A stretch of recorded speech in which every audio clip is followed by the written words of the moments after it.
Mesdames, Messieurs, bonsoir. Tout le plaisir est pour moi de vous retrouver dans le cadre de ce rendez-vous de l'information. Une information que nous ouvrons par notre volet politique.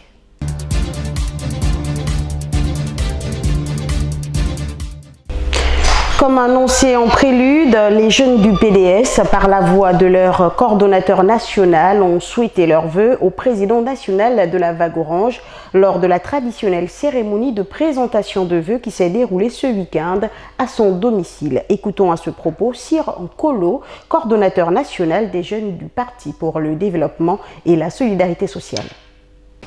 Monsieur le Président, c'est en ma qualité de coordonnateur de l'UJPDS que j'ai l'insigne honneur de prendre la parole au nom de toute la jeunesse bâtisseuse pour vous exprimer nos vœux de santé, de bonheur, de plein succès et de bien-être personnel.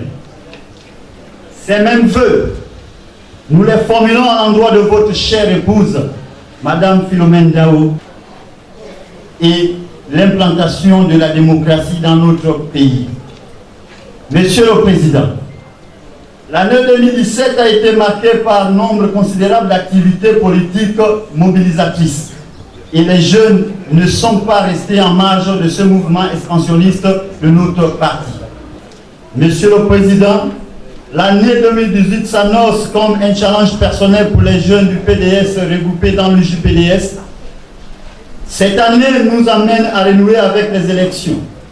D'abord les élections législatives telles qu'annoncées la haute administration, ensuite les locales.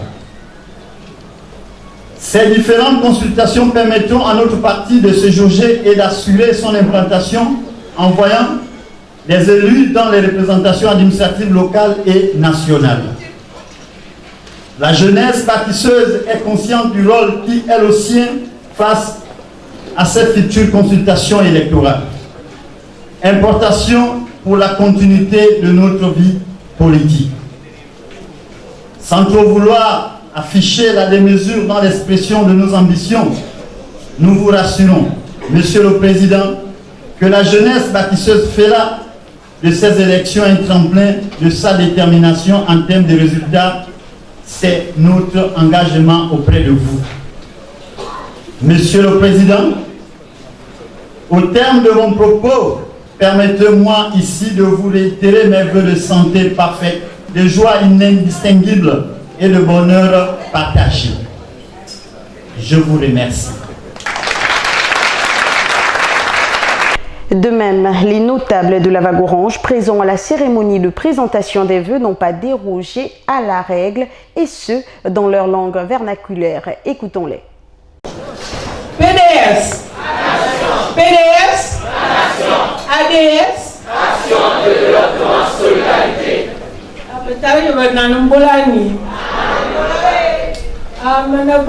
Deuxième arrondissement. Vraiment.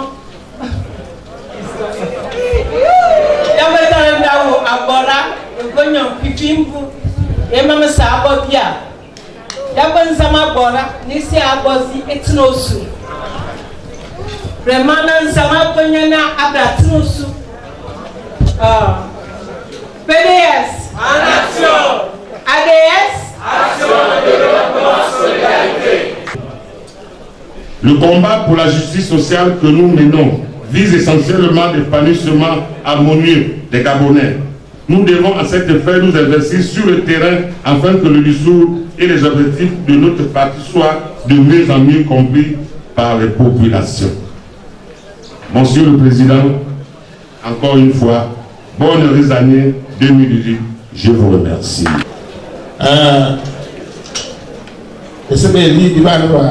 Mon souhaitement, bonne fête dans la famille là, à sa président de celui. Il va la veille de nous ça. Il faut changer les choses. La bande d'un niveau, des choses. Pour que il ait michi, c'est bien la logique pour vous. Maman boyenne, maman va faire. Le parti de ce matin. Et c'est bien le parti. Il y a un arrondissement. Un mois de cabane, c'est pas un arrondissement. Un mois de Et la mort de Baba, ça c'est des marques. Comme d'habitude, à notre jour, la salle. Bonne année à la famille et toutes choses. Merci beaucoup.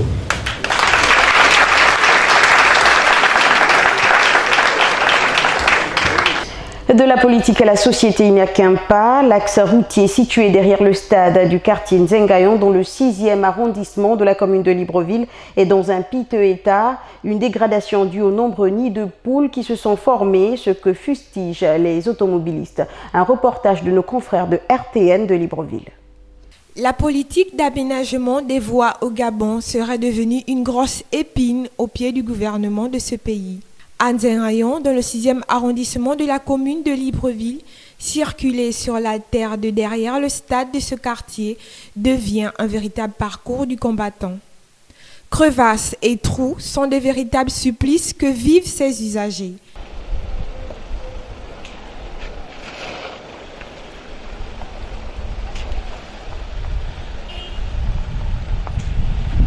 Gaspiller là, on souffre trop.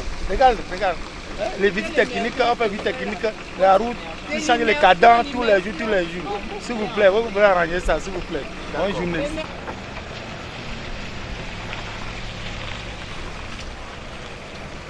Les transporteurs se voient contraints d'augmenter le prix du transport suite à l'état de dégradation très avancé de cette route. Les riverains et les usagers de cette artère de la capitale, ne comptant plus sur l'émergence, sont contraints d'attendre la providence divine. Pour cette route-là, c'est déplorable, surtout pour un pays comme le Gabon, parce que déjà en face de l'endroit où il y a la clou là, il y a le ministre qui reste juste à côté.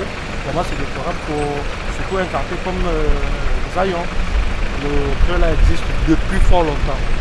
Et même là, on essaye de se forcer à passer. Et demain, après-demain, les gens diront on va nous envoyer faire la visite technique.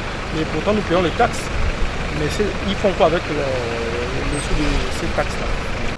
Parce que vous voyez le canal, comment il est petit. Ce qui fait que quand il y a des ordures, avec des pluies, ça bouche le canal. Donc, du coup, vous venez au marché, vous avez par le marché, vous devez utiliser le marché. Une route qui, dans un passé, avait reçu la visite des médias pour un cri d'altère. Cet environnement n'a jamais vu une entreprise, mieux une pelle, passer par là pour son aménagement. D'un fait à un autre, les populations des communes de Libreville et d'Akanda croupissent depuis plusieurs jours dans l'insalubrité et pour cause. La réponse au micro de nos confrères de RTN. Encore une fois, tout semble ne pas aller dans notre cher Gabon. Les communes de Libreville et Akanda croupissent dans des ordures. Il n'est plus rare de se demander réellement qu'est-ce qui se passe au sein de la société Averdat, car l'amoncellement des ordures ménagères a fait son retour le long de voies, une situation qui nuit à la santé publique des paisibles citoyens. Face à cette situation et au regard des pluies qui déversent les ordures ça et là, il ne serait pas étonnant que plusieurs citoyens contractent des pathologies de tout genre. Il est à noter que le ministère de l'Intérieur a arrêté 3 principales mesures craignant un risque pour la santé publique des Gabonais pour résoudre le problème, dont l'élargissement de la décharge pour répondre à l'augmentation du volume des déchets, le renforcement immédiat des capacités techniques et logistiques permettant le désengorgement de la plateforme et le reprofilage urgent de la voie d'accès à la plateforme de dépotage. Il est à espérer que tout revienne dans les normes au sein de cette structure dans les jours qui viennent. Ouvrons notre page internationale à présent. Le président de la République appelle à l'apaisement suite aux importantes manifestations qui ont eu lieu dans tout le pays en Tunisie. Face aux contestations de la cherté de la vie et les mesures d'austérité, le chef de l'État promet de nouvelles réformes en faveur des personnes les plus démunies. En Tunisie, 7 ans après la révolution, le pouvoir opte pour l'apaisement. 14 janvier 2011, 14 janvier 2018, 7 ans que la contestation sociale qui avait enflammé le pays naissait à travers une grogne sociale. Une contestation qui avait provoqué la destitution du président Zine El Abidine Ben Ali. Ce fut ainsi l'avènement de la révolution du jasmin. Aujourd'hui, jour d'anniversaire de la révolution, le pays fait face à une crainte d'une nouvelle révolution. En effet, Depuis ce lundi 8 janvier, les Tunisiens en colère ont repris le chemin des manifestations. Bilan, 70 policiers blessés lors des heurts, près de 800 personnes arrêtées et un manifestant qui a perdu la vie lors des échauffourées. Pour apaiser les contestations, le président Béji Caïd Essebsi promet des mesures sociales. Le climat social et le climat politique ne sont pas bons en Tunisie. La situation reste positive, nous sommes capables de maîtriser les problèmes. Le président tunisien souhaite en outre réunir autour d'une même table les partis de la coalition au gouvernement, la centrale syndicale et le patronat pour trouver une issue de sortie de la crise qui prévaut dans le pays depuis près d'une semaine. On sait que depuis quelques semaines déjà, la colère gronde en Tunisie. Tous les ingrédients sont rassemblés pour créer la même révolte il y a 7 ans. Cette date est d'autant plus symbolique qu'aujourd'hui elle correspond à l'annonce du président de prendre des mesures très claires pour répondre aux revendications du peuple qui sont des revendications avant tout du pain. C'est une étincelle qui peut se propager et devenir un incendie. Donc je crois que le président a compris toute la mesure de cette contestation. A rappelé que l'adoption de la loi de finances 2018 tant décriée et qui impose une austérité aux Tunisiens a mis le feu aux poudres. Le gouvernement prévoit d'augmenter les allocations sociales, revoir le plan logement, instaurer une couverture maladie universelle ou encore un minimum retraite.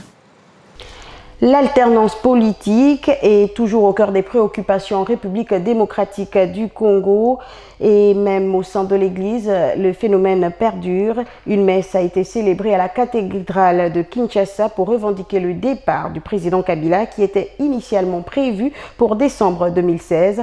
Un hommage a été également rendu aux 6 victimes de la marche organisée le 31 décembre dernier. Un reportage de nos confrères d'Africa 24.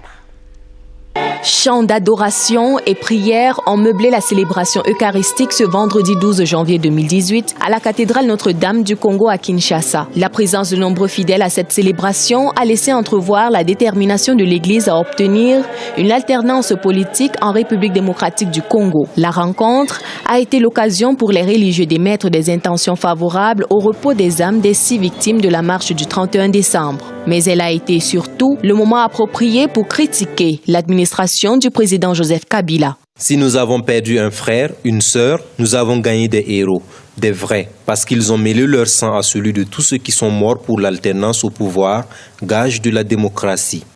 La célébration eucharistique a connu la présence des représentants de l'Union européenne, des États-Unis, des ambassadeurs des pays occidentaux, ainsi que les leaders de l'opposition, Félix Tshisekedi et Vital Kamerhe. Au-delà de la messe, les activistes du mouvement citoyen Filimbi en ont profité pour revendiquer à travers des pancartes la libération d'un de leurs leaders récemment arrêté. Les accords de Saint-Sylvestre du 31 décembre 2016 est la preuve palpable que l'Église catholique est capable d'influencer ou influence ou même la vie politique en RDC.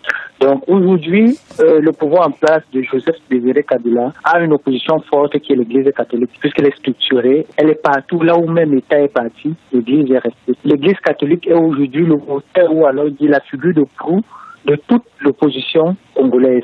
Elle arrive donc à mobiliser, comme on l'a vu le 31 décembre, et les appels de l'Église catholique sont suivis. Ce que l'opposition ou la société civile n'arrive pas à aujourd'hui. En attendant l'alternance politique en République démocratique du Congo, les fidèles affirment poursuivre la bataille avec leur chapelet. Notons que la célébration à la cathédrale Notre-Dame du Congo ne s'est pas déroulée sans heurts. Des gaz lacrymogènes ont été tirés par la police pour disperser les fidèles. Selon la police, 2 blessés légers ont été enregistrés. La lutte contre l'insalubrité est un sujet d'actualité au Sénégal et chaque citoyen s'active à sa manière. Pour la photographe Ina Makossi, la solution est l'effet de surprise. En effet, l'artiste s'est décidé d'afficher ses œuvres dans des lieux insalubres afin de susciter la curiosité des passants et ainsi de sensibiliser les personnes sur ce sujet. Ina Makossi, de son vrai nom Ina Ndefatou Thiam, est une photographe sénégalaise qui utilise son art pour encourager les gens à changer leur façon d'interagir avec la terre et aussi leur comportement avec la nature. Au moment où certains photographes cherchent des endroits chics pour poser leurs mannequins, Ina réalise ses clichés de mode dans des lieux couverts de déchets autour de la capitale Dakar. Objectif, encourager la population à nettoyer leur quartier et d'arrêter de déverser les déchets un peu partout. je me dis que si j'avais pris la poubelle comme ça, toute seule, peut-être que ça n'aurait pas l'impact qu'il faut. Mais le fait d'avoir une personne bien habillée, qui est là, assise tranquillement ou qui rigole, ça suscite beaucoup de questions.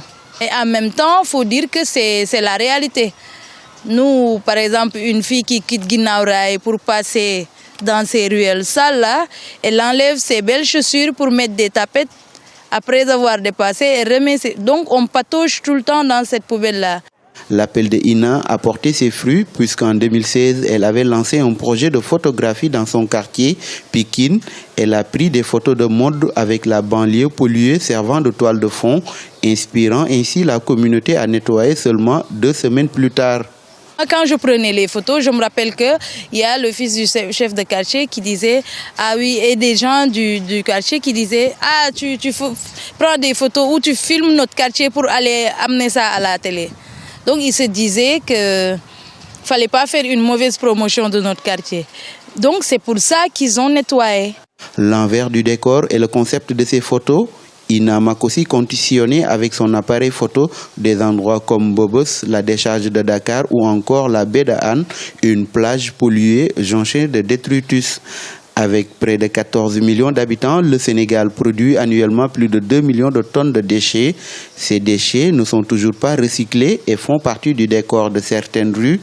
Aujourd'hui, Ina, la photographe de 33 ans, appelle la population à un changement de comportement. C'est ainsi que s'achève cette édition d'information. Merci de votre fidélité, bonne suite de nos programmes et à demain.